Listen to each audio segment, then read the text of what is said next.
Fleren Dreca, i cili është i pandehur në GJKO në rolin e avokatit Erion Veliajt, ka dalë këtë të enjte hapur dhe ka ushtruar presion mbi gjykatën administrative dhe mbi drejtësinë. Kjo dalje është bërë vetëm një ditë përpara se të zhvillohet gjyqi ndaj Olz Dados, kërkesë e bërë nga kryebashkiaku Erion Veliaj, i cili ka si qëllim largimin e Dados nga çështja penale ndaj Veliajt në GJKO. Më pas, pretendimi i tyre është se aktet e realizuara nga prokurori për 13 akuza të rënda penale janë të pavlefshme.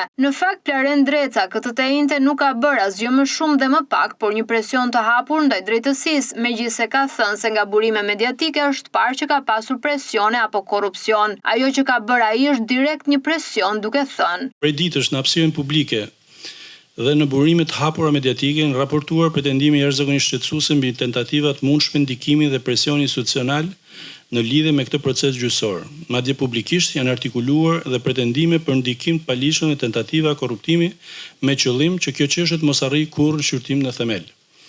Në çdo shtet serioz të drejtës, pretendimet e kësaj natyre do mjaftonin minimalisht për të aktivizuar menjëherë mekanizma institucional të verifikimit dhe kontrollit. Këto deklarata ndodhin shpesh. Ka ndodhur me raportet e lobuesve me avokatët e huaj, me raportimet e Fleren Drecës, ky i fundit së bashku me klientin e tij Erion Veliaj, në vend që të përballen në GJKO me fakte të rënda penale dhe me 13 akuza, dalin e bëjnë show mediatik. Ata duan ta kthejnë një çështje publike penale me 13 akuza të rënda në një çështje politike.